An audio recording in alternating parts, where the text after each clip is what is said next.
Estamos con Lucas Sáenz, abogado especialista en derechos del consumidor. ¿Cómo estás, Lucas? Bienvenido. Buenas noches, Renata. Buenas noches, un gusto tenerte de nuevo con nosotros.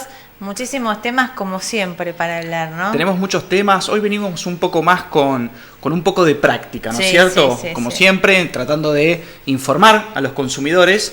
Y como te decía, con práctica venimos. Con práctica. Sí, y te digo que con muchos ejemplos. Cada vez más se está viendo que la gente empieza a conocer cuáles son sus derechos y a exigir que se cumplan. Sí, está bueno, ¿no? Se nota mucho. Se nota mucho. Bueno, ahora que me haces ese comentario, hoy estuve leyendo precisamente, hay un informe nuevo que hay sobre la tendencia, ya hemos hablado aquí en tu programa, sobre la tendencia de los consumidores que ha variado mucho. ¿En qué sentido? En las compras, ¿viste? Cuando los consumidores van a los supermercados o cuando analizan las ofertas, los precios y demás, han variado muchísimo, pero para bien, ¿no es cierto? Se han vuelto los consumidores ahora unos sabedores de todas las ofertas habidas y por haber, y analizan y cuestionan y preguntan y se fijan, averiguan, comparan precios. Y esto es un informe que da cuenta de que la tendencia, para bien, ha modificado y bienvenido sea. Tal cual, bienvenido sea y que esto no pare y sigamos así para que se empiecen a hacer las cosas como corresponden. Las empresas empiecen a hacer las cosas como corresponden. Totalmente. Bueno, vamos a la primer consulta, ¿no? Sí. Las intimaciones extrajudiciales por deudas. Bien. ¿Qué son? Bueno, como te decía, venimos con un poco de práctica, venimos para mostrarle a usted, señora que está del otro lado, señor que está del otro lado, porque vos sabés, Renata, que hemos recibido muchísimos, seguimos recibiendo, a pesar de haber tratado el tema, ¿no es cierto? Hay gente que ya se interiorizó, que sabe y consulta nomás para el otro paso que sigue, que ahora vamos a hablar, que es ya lo judicial y lo demás. Pero, a ver, ¿qué significa esto de las intimaciones extrajudiciales? Resulta que llegan a los domicilios una carta simple, ¿no es cierto?, que deja el correo, donde uno la abre y se anoticia a través de esas frases sumamente tendenciosas. Que te agarra un quickie. Y te agarra un quickie bárbaro y dices, uy, ¿qué pasó? ¿A quién maté? ¿Viste?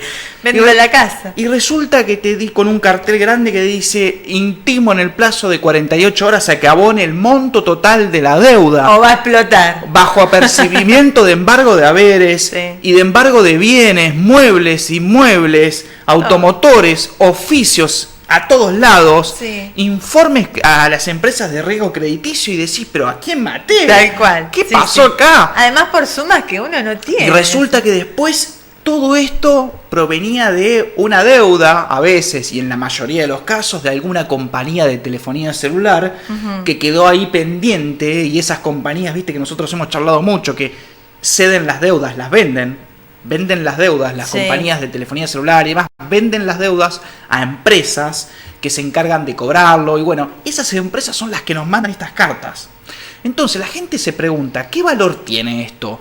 ¿Qué es lo extrajudicial y qué es lo judicial? Lo que sí vale, ¿no es cierto? Entonces, es lo que pretendemos hoy, explicarles lo que es una cédula de notificación judicial y lo que es una simple notificación, que es en la que incurren estas empresas que intentan cobrarnos estas sumas desorbitadas, ¿no es cierto? Y fuera de la ley. Pagan porque no las tenemos, pero ¿qué pasa si las sumas son pequeñas y hay gente que la paga por miedo? Bueno, ahí es donde ganan eso, ¿no? Y ojo, no es que no se pagan, porque a veces existen, hay dos cuestiones, a veces no la pagamos porque no podemos, que puede llegar a pasar, y en otros casos no la pagamos porque desconocemos que tenemos una deuda. No, ni hablar. Y de buenas a primeras nos llegan la intimación esta que hacemos mención, que ahora vamos a mostrarles, y de repente no sabemos qué hacer. Y llamamos por teléfono al número que nos indican abajo en esta intimación, y resulta que nos dicen, bueno, tiene que pagar tanta cantidad de plata que es una locura. Y uno le pregunta, pero ¿con motivo de qué es esto? No, esto es una deuda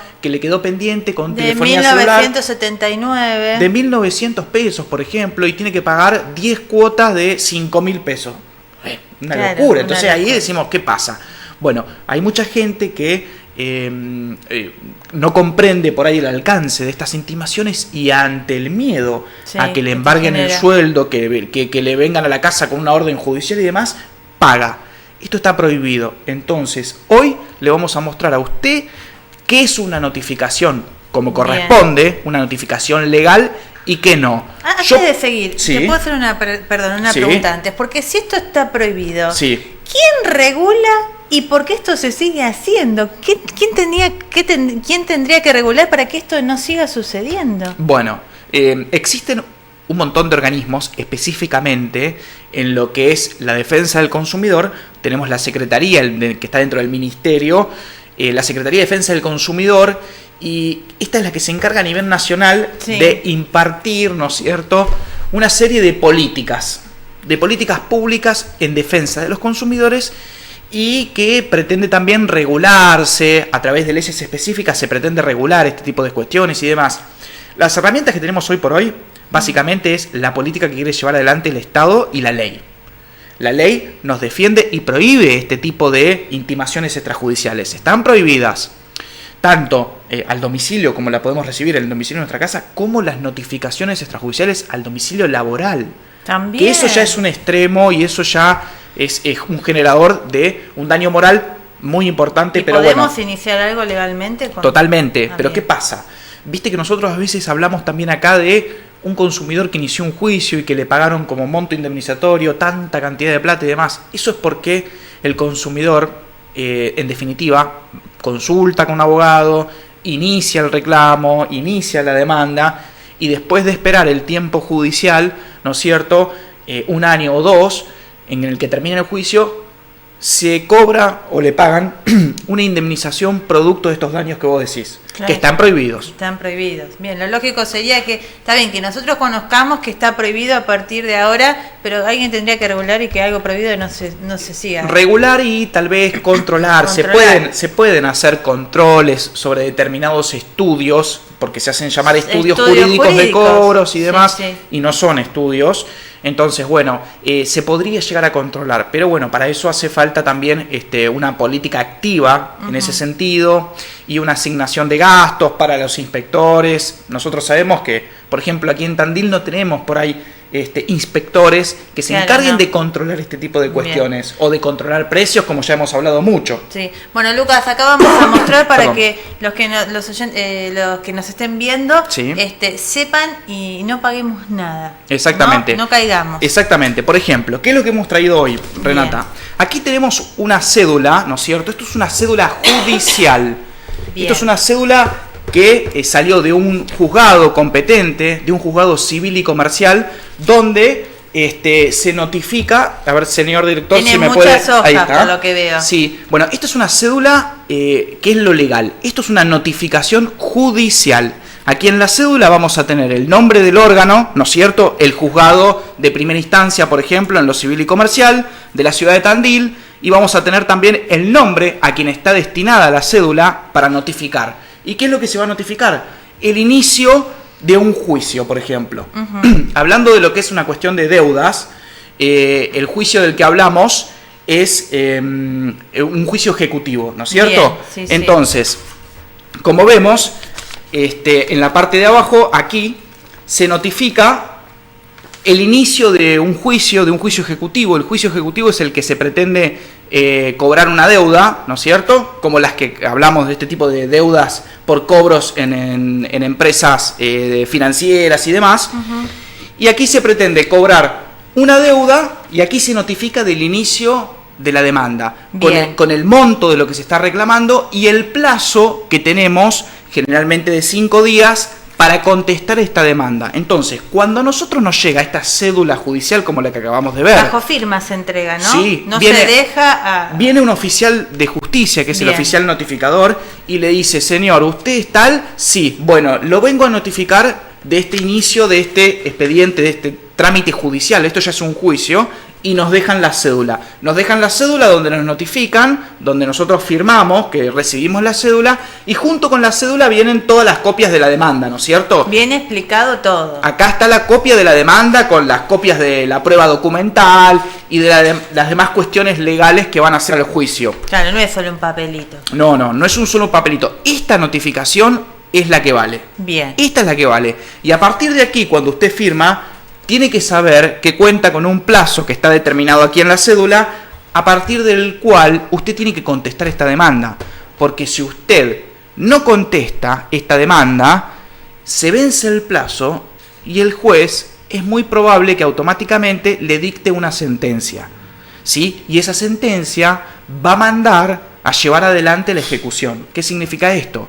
Que el juez va a decir que efectivamente usted debe una determinada cantidad de dinero y después de que esa sentencia se dicte, seguramente ahí recién lo puedan embargar, le puedan trabar alguna medida cautelar en el sueldo o algún embargo, ¿sí? Lucas, pero recién en ese entonces, ¿sí? A mí que ya me agarró miedo, ¿viste? Porque ante estas cosas sentimos miedo. ¿Cómo se contesta en ese plazo? ¿Con un abogado o nosotros mismos contestamos? No, muy buena pregunta. Lo que tenemos que hacer en estos casos, porque esto ya está judicializado, claro. En estos casos tenemos que ir a ver a un abogado, consultar con un abogado, a ver de qué manera se contesta esto de la mejor manera posible, porque, a ver, puede ser que incluso nosotros hayamos pagado o no hayamos pagado y tengamos la deuda, podemos reconocer esa deuda. ¿Es negociable la deuda? Se puede negociar, se puede negociar. Judicialmente podemos negociar la deuda, se puede arribar a una solución dentro del expediente, pero todo en un juicio. ¿Y qué es lo importante de esto también, Renata? Porque lo bueno del juicio, cuando tal vez dentro de lo malo que es que nos inicien un juicio, pero bueno, el aspecto bueno es que esto va a tener una legalidad, de que esto va a ser lo que la ley manda, de que aquí va a haber un juez que va a regular, que va a dictar una sentencia fundada en la ley, y que lo que tengamos que pagar, cuando se dicte sentencia, si tenemos que pagar algo, es lo que dice la ley. Bien. Y los intereses van a ser los intereses que dice la ley.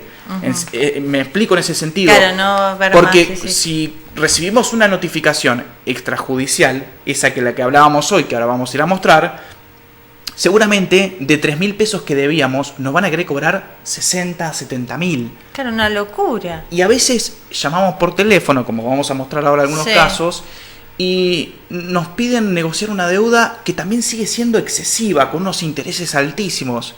Y en definitiva, ¿qué es lo que nos conviene? Nos conviene que nos inicien el juicio y que contestemos el juicio como corresponde dentro del marco de la ley, y ahí discutir los intereses y discutir los montos como corresponde. Claro. Yo conozco muchísimos casos que era preferible que iniciaran la acción judicial y ahí dentro del ámbito de lo que es el juicio discutir los montos, discutir los intereses, como corresponde. Y resulta que la gente terminaba pagando menos de lo que le estaban reclamando en todos los casos. ¿Y por qué uno tiende a pensar que extrajudicialmente se va a poder negociar mejor y se va a poder pagar? ¿Por qué ese pensamiento? Y porque la gente tiene miedo. Vos imaginate, Renata, que si el señor director dispone ahora... hay una de las imágenes, por ejemplo, así pasamos a ver. Esta es una intimación, ¿no es cierto? Donde notifico. Llega mucho a nuestras casas. Esta en particular es un papel solo. Bueno, esta en particular es una notificación que a los ciudadanos de Tandil, a los usuarios y consumidores de Tandil, en su gran mayoría les ha llegado este tipo de citación. Esta es una empresa muy conocida que se encarga del recupero de deuda, de lo que hablábamos recién. Aquí hay unas cuestiones marcadas. Por ejemplo, en la notificación hay, se menciona que hay un incumplimiento de pago por 48 horas. Que acá ya notamos que hay una intimación, un tiempo, un plazo en el que tenemos que pagar. Esto es completamente ilegal. De esta manera en que lo están haciendo es ilegal, porque el plazo que quien puede brindar un plazo es el juez. Justicia, claro. Es el juez a través de esta cédula. Y nunca es de 48 horas. No, nunca es de 48 horas y aparte está prohibido específicamente por la Ley de Defensa del Consumidor, está prohibido este tipo de notificaciones extrajudiciales. Es como amenazante, ¿no? Como las que acabamos de ver. Esa en particular también hace referencia a una ley, que es la Ley de Lealtad Comercial, que no tiene nada que ver con la reclamación que están haciendo. Claro. Te reclaman una suma de dinero por una deuda y demás y se amparan en la Ley de Lealtad Comercial. Una locura. Más trochona, terrible. Truchísimo, Renata. Bueno, y aparte, ¿le hacemos caso o no? Y hablan de un estudio jurídico y abajo la firma. Y el teléfono. Y el teléfono. Y abajo la firma y no aparece el nombre de quién la firma. Dice gerente del estudio. Y no aparece la firma, no aparece nada. Es una locura. Solamente aparece un número de teléfono donde tenemos que llamar dentro de las 48 horas y negociar una deuda.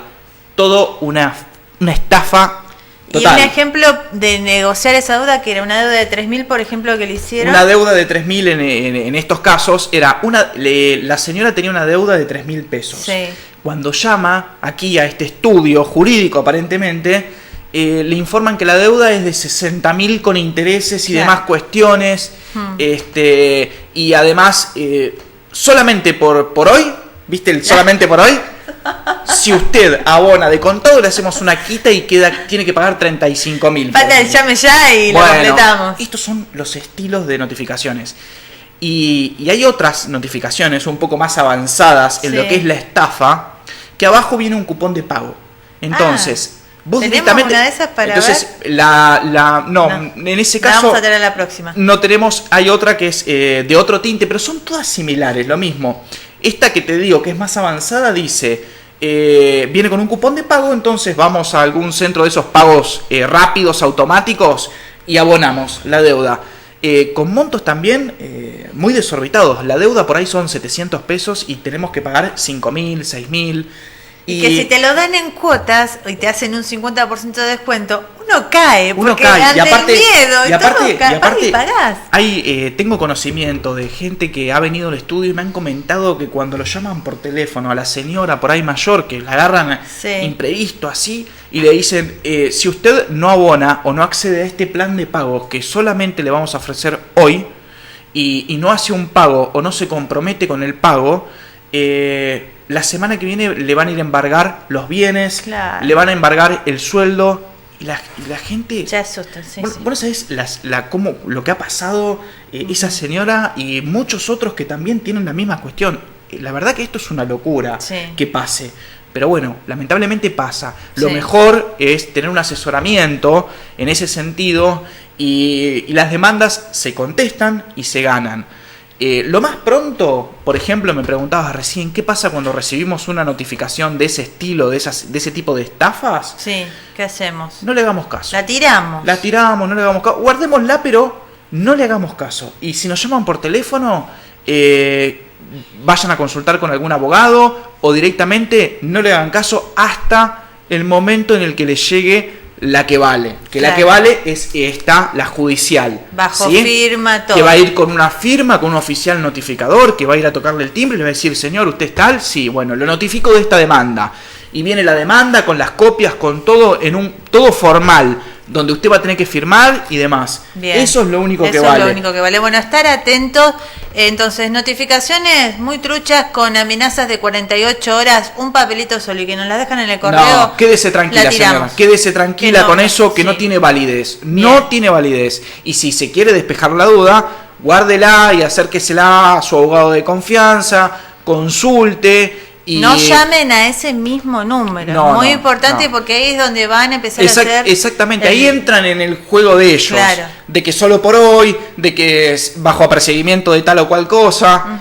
No se deje engañar, y consulte siempre, ante la duda, consulte. Con su abogado. Y otra pregunta, el tema de los llamados que a veces te vuelven loco. No, los llamados son, la verdad que también son insistentes con esa estrategia de no solo te llaman a uno que es el deudor, llaman al hermano, al sobrino, al tío, llaman a toda la familia. Vieron que a veces cuando pedimos un préstamo o sacamos algún crédito o compramos en cuotas nos piden el teléfono celular nuestro y de algún familiar por las dudas. Es precisamente para eso, para atosigarnos a llamados, a mensajes de texto y demás. ¿Qué podemos hacer? Hacemos una denuncia del número de teléfono en la Oficina Municipal de Información al Consumidor, donde mostramos y dejamos asentado un acta que estamos recibiendo estos llamados y mensajes, los guardamos, no borremos nada, iniciamos el reclamo a través de la Oficina Municipal de Información al Consumidor. Bien. También podemos iniciar una denuncia penal en la Fiscalía por este tipo de hostigamiento telefónico e incluso podemos iniciar una acción judicial. La gente que ha iniciado, los consumidores que han iniciado acciones judiciales por este hostigamiento telefónico, generalmente han llegado a un buen puerto, se les ha abonado un monto indemnizatorio, un daño moral importante por este tipo de estrategias que tienen estas empresas para cobrar a toda costa deudas que son, y recalquemos, en la mayoría de las veces deudas están prescriptas, es decir, que no se pueden reclamar, deudas que son inválidas porque no son deudas, no están formadas como una deuda como corresponde. Técnicamente, me refiero a que no tienen un aval jurídico para cobrarse esa deuda. Entonces no le queda otra que la intimación extrajudicial, que el llamado telefónico y que todos esos mecanismos, porque cuando uno atiende el teléfono y le dicen, no, que usted tiene que pagar, que esto, que el otro, y usted le dice, bueno, inícieme el juicio, no inician nada. ¿Por qué no inician nada, Renata? Porque no tienen nada. Es toda una estafa. Una pregunta, porque yo te escuché cuando decías que, por ejemplo, los bancos o telefonía celular o, no sé, obras sociales, le venden a estas empresas las deudas. ¿Es porque ya saben que son incobrables o que no quieren perder tiempo en eso? Sí, eso es una estrategia económica, comercial de las grandes empresas, de los grandes bancos, de las grandes multinacionales. Pero ya al hacer de un tercero, no, o sea, de pasar a un tercero. Básicamente el entramado comercial de fondo es muy importante y es para hablar largo y tendido. Pero para que lo entendamos, básicamente una empresa lo que hace es, cuando tiene un deudor moroso, eso significa dentro de lo que es el balance de la empresa anual, significa en el pasivo una deuda que tiene. ¿Y cómo modifica ese balance anual económico? Claro. Lo modifica vendiendo la deuda a un tercero, entonces esa empresa ya no tiene más ese pasivo en el balance, ¿no es cierto? Sí, sí. Entonces, en el debe y en el haber. Entonces se libera de la deuda, la vende, obviamente que la vende a un bajo costo, porque es irrecuperable ya. La vende a un bajo costo y estas empresas que están aceitadas para estos cobros extrajudiciales, para estos llamados, los mensajes de texto y demás, enganchan a mucha gente. Ese es el tema. Enganchan a mucha gente. Y con mucha más plata de lo que tendría que ser. Y compran, para que se dé una idea, compran una deuda, por ejemplo, a $1. Sí. Y después rescatan hasta 5 o 6 veces más. Claro. Entonces el negocio le cierra por todos lados. Redondo, sí. No tendría que ser viable este tipo de negocio. Sí, existe dentro de la legalidad, pero no se cumple. Es decir, existen mecanismos legales para cobrar deuda extrajudicial, pero no es esto. En otro momento vamos a explicar está bueno cuándo tiene legalidad el cobro extrajudicial, que es a través de una carta documento y con otras formalidades legales, pero no son estas. Bien, vamos a hablar la próxima porque la verdad que es muy interesante este tema y queda mucho en el tintero para explicar. Vamos a pasar a otro tema. Bueno. 1.500.000 pesos por cobrar a los consumidores el costo por emisión de resumen. Sí, ¿qué fue esto? Fue fantástico. Esto es una sentencia que se dictó en un tribunal de Córdoba. A un consumidor, la situación fue esta.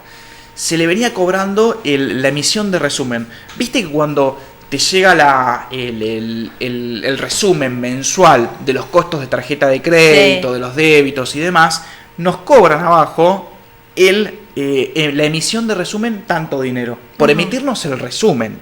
Sí, siempre se cobró. Bueno, ¿qué es lo que ha resuelto la justicia? Sí. Nosotros como derecho del consumidor tenemos derecho a ser informados, a que nos informen sobre el servicio que adquirimos, sobre el producto que compramos, por ejemplo. Y esa información, la ley dice que tiene que ser gratuita, total, ¿no es cierto?, abarcativa y comprensible por nosotros de lo que nos están informando. Resumen es información, así que no tendría que ser cobrado. Exactamente. Bueno. El resumen es una información sobre un producto que nosotros adquirimos, sobre una tarjeta de crédito, sobre los gastos que tenemos en la tarjeta de débito. Y ese resumen nos informa un servicio que nosotros tenemos. Entonces no tienen que cobrarnos la emisión del resumen. Bueno, este consumidor cobró, o sea, pagó los costos por emisión de resumen y demás, e inició un reclamo. Junto con el consumidor en cuestión, una asociación de consumidores reclamó en beneficio de todos los consumidores para que se les devuelvan esos cobros indebidos, y en resumidas cuentas a este consumidor que inició la acción judicial y que la llevó adelante, lo premiaron, por así decirlo, con una multa por daño punitivo, por 1.500.000 pesos.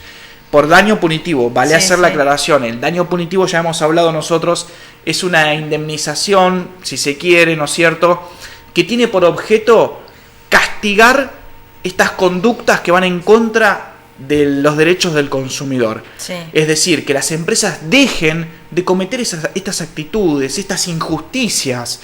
Los bancos saben muy bien qué es lo que pueden hacer tienen y qué no hay que hacer. Y qué es lo que no pueden hacer. Pero bueno, si pueden, nos van a cobrar de más y nos van a hacer por adelante, por atrás nos van a cobrar algo. Sí, y bueno, porque esto lo vienen cobrando siempre. Me voy a fijar ahora si lo siguen cobrando. Tengo entendido que hay algunos bancos que aún siguen cobrando. Bueno, no tendrían que, así que ahora ya lo sabemos que no se puede cobrar por la emisión del resumen. No se puede porque es una información que tiene que ser gratuita para los consumidores. Si no, ¿cómo sabemos qué es lo que consumimos? ¿Cómo controlamos los gastos? No tenemos ningún dato, ninguna información. ¿Hay que sacar plata de todo? La verdad que uno estudiando, ¿no es cierto?, el derecho del consumidor, comprende, ¿no es cierto?, la magnitud del daño que nos ocasionan a los consumidores en todos los órdenes, me refiero a esto, de la vida misma. Uno cuando va a consumir, cuando compra la comida, cuando compra los víveres, cuando va al kiosco, o sea, en todos los ámbitos. Mirá el otro dato que me enteré ayer, te saco un poquito de tema, pero decime. Viste que empezaron a cobrar lo mismo en los productos, subirlos, pero empezaron a achicar el chocolate. En mi caso el chocolate, que soy fanática, me lo trae más chiquito, el alfajor todo más chico. Bueno, esto tendría que haber sido informado por la empresa, que iban a seguir cobrando o aumentaron el precio, pero que el producto iba a reducirse en su tamaño. Y nunca se informó. Todos compramos las cosas y lo abrimos, ¡ay, se achicó! Pero nunca fue informado. Totalmente. Y eso es un error. Totalmente. Eso es una especie de engaño, ¿no es cierto?, al consumidor a través de una de las estrategias de marketing que hay en el mercado.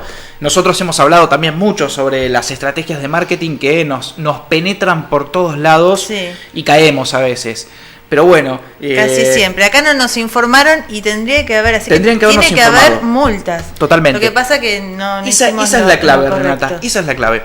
Si los organismos encargados de imponer las multas funcionaran como corresponde, esto cambiaría en el corto plazo. Sí. Porque las multas a las que están habilitados a imponer llegan hasta muchos millones de pesos y duelen. Y al margen de que la empresa, las multinacionales puedan pagar esas sumas, porque a veces para ellos les significa nada, van y la pagan. Sí. Lo que más les complica la vida a estas multinacionales es la prensa negativa. Sí. Es la publicidad que se da a conocer sobre una deficiencia que han tenido en sus productos. Claro. Eso los mata, eso es lo peor que le puedes hacer. Lo peor, me comporté mal y por esto tengo que pagar y resarcirme. Y vos sabés que la Ley de Defensa del Consumidor en un artículo tiene establecido la publicación de las sentencias que llegan a juicio y demás en los diarios de mayor circulación. Esto es para informarle y para comunicar a los consumidores. ¿Y vos viste alguna sentencia que se publique en algún diario? ¿En qué diario? Bueno, son las falencias que tenemos hoy por hoy. Tenemos mucho. Bueno, para terminar, Alejandro, hola, ¿qué tal? Mi consulta es que yo alquilo hace 3 años en una inmobiliaria y renuevo cada 2 años el alquiler. En el primer año me cobraron el mes de depósito más los otros aranceles. Este año me tocó renovar el contrato y me volvieron a cobrar el mes de depósito. ¿Esto está bien que me vuelvan a cobrar nuevamente el mes de depósito? No. Además no le devolvieron el anterior. No, pero entendí que había renovado. ¿Renovó? Claro, no. Alejandro, el tema es así.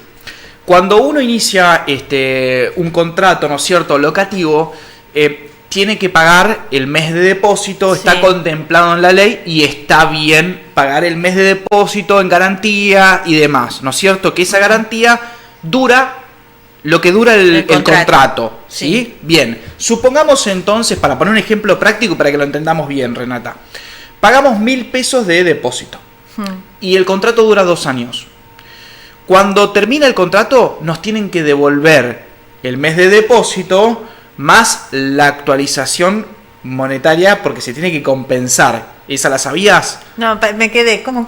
Claro, nosotros depositamos, ¿no es cierto? Hacemos el depósito de 1.000 pesos. De 1.000 pesos. ¿Sí? Bien. Que es el mes de depósito, ¿sí? Supongamos. Bien.